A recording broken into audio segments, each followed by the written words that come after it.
ان الدین عند اللہ الاسلام۔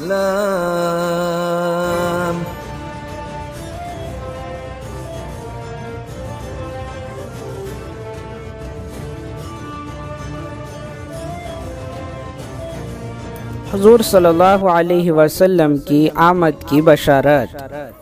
حضور صلی اللہ علیہ وسلم سے پہلے جتنے انبیاء کرام گزرے ہیں، ہر ایک نے اپنی قوم کو آخری نبی حضرت محمد صلی اللہ علیہ وسلم کی آمد کی خبر دی ہے، اور آپ صلی اللہ علیہ وسلم کی مختلف نشانیاں بتا کر آپ صلی اللہ علیہ وسلم پر ایمان لانے کا عہد لیا ہے۔ چنانچہ ہزار تبدیلیوں کے باوجود آج تک تورات و انجیل میں وہ علامات اور نشانیاں موجود ہیں جو آپ صلی اللہ علیہ وسلم کی ذات گرامی میں موجود تھیں۔ خود تورات و انجیل والے بھی اس حقیقت سے خوب واقف ہیں، جیسا کہ اللہ تعالیٰ فرماتے ہیں کہ جن لوگوں کو ہم نے کتاب تورات و انجیل دی ہے وہ رسول اللہ صلی اللہ علیہ وسلم کو ان کتابوں میں بیان کردہ نشانیوں کی بنا پر اپنے بیٹے کی طرح خوب پہچانتے ہیں، مگر اس کے باوجود ان میں سے ایک جماعت جان بوجھ کر حق بات کو چھپاتی ہے۔ سورہ بقرہ آیت نمبر 146۔ اسی طرح قرآن میں ہے کہ حضرت عیسیٰ علیہ السلام نے فرمایا، اے بنی اسرائیل، میں تمہارے پاس اللہ کا بھیجا ہوا نبی ہوں، مجھ سے پہلے جو تورات ہے میں اس کی تصدیق کرتا ہوں، اور اپنے بعد آنے والے ایک عظیم الشان نبی کی خوشخبری دیتا ہوں جن کا نام احمد ہے۔ سورہ صف آیت نمبر 6۔ ایک مرتبہ خود حضور صلی اللہ علیہ وسلم نے فرمایا، میں اپنے باپ حضرت ابراہیم علیہ السلام کی دعا اور حضرت عیسیٰ علیہ السلام کی بشارت ہوں۔ رسول اللہ صلی اللہ علیہ وسلم سے پہلے عربوں کی اخلاقی حالت بہت زیادہ بگڑ چکی تھی۔ ظلم و ستم، چوری و ڈاکہ زنی، زناکاری اور بدکاری بالکل عام تھی۔ جوا کھیلنے اور شراب پینے کا رواج بہت زیادہ تھا۔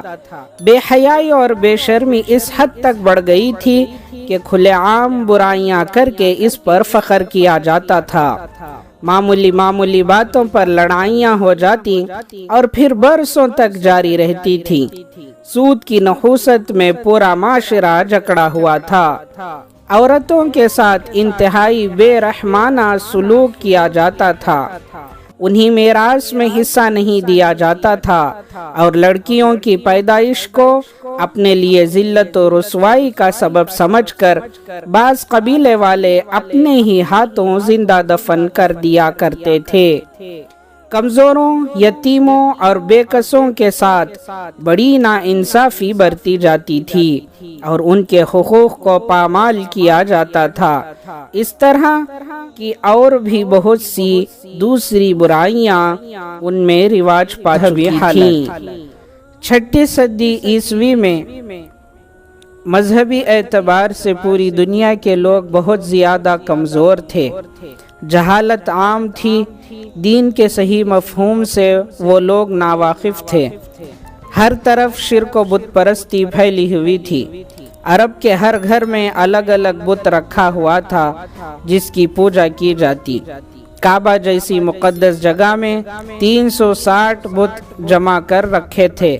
اس کے علاوہ مختلف جگہوں پر سورج، چاند، ستارے اور آگ کی پوجا کی جاتی تھی، اور جو لوگ اپنے آپ کو آسمانی مذاہب والے سمجھتے تھے ان کی حالت بھی بہت خراب تھی۔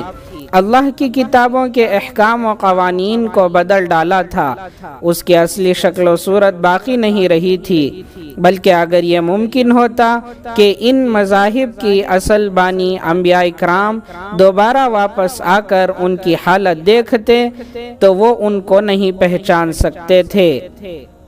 ان مذاہب کے ماننے والے دھیرے دھیرے اللہ کے بتائے ہوئے طریقے سے ہٹ چکے تھے، حتیٰ کہ پوری طرح عقیدہ توحید پر بھی قائم نہیں تھے، اور ان کی بہت ساری عادتیں اور رسمیں مشرکانہ اور جاہلانہ روایتوں کے مطابق تھیں۔ ان ساری چیزوں کی اصلاح اور صحیح رہنمائی کے لیے اللہ تعالیٰ نے حضور صلی اللہ علیہ وسلم کو مبعوث فرمایا۔